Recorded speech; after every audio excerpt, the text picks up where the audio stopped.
Brought to you by Khata Book.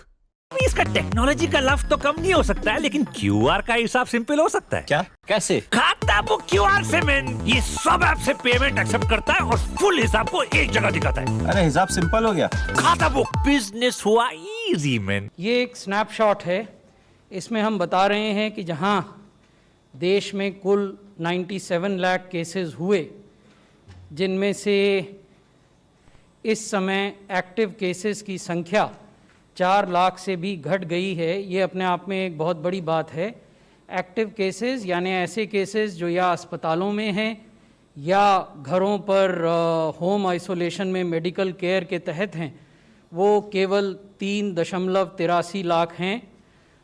कुल जो मृत्यु हुई हैं वो 1,40,000 हैं और कुल जो टेस्ट हुए हैं वो 14 करोड़ 80 लाख टेस्ट देश भर में हुए हैं। अगर हम डेथ पर मिलियन पॉपुलेशन देखें तो वो भी 102 है हमारे देश में, और अन्य देशों में इसके 8 से 9 गुना अधिक है।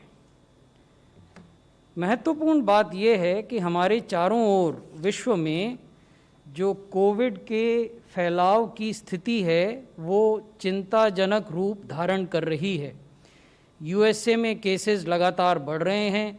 वहाँ 2 से अधिक दिन ऐसे आए जब नए केसेस की संख्या 2 लाख से ज़्यादा थी। एक दिन में 2 लाख से ज़्यादा नए केस आए। 24 घंटे में 3,000 से ज़्यादा मृत्यु हुई। स्पेन में हम देखें तो सेकंड जो सर्ज हुआ अब वो डिक्लाइन कर रहा है।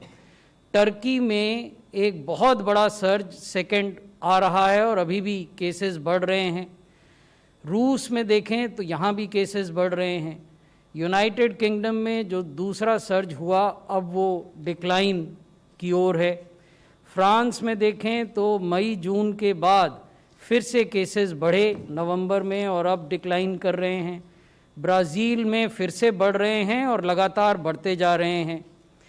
भारत इसकी तुलना में हमने दिखाया है कि मिड सितंबर से सितंबर के मध्य से हमारे यहाँ स्टेडी और कंटिन्यूअस डिक्लाइन है नए केसेस का।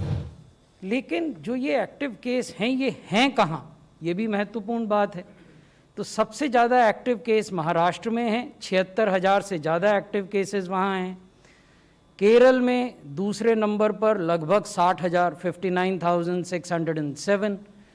कर्नाटका में 24,700 से अधिक। वेस्ट बंगाल में 23,800 और दिल्ली में 22,486।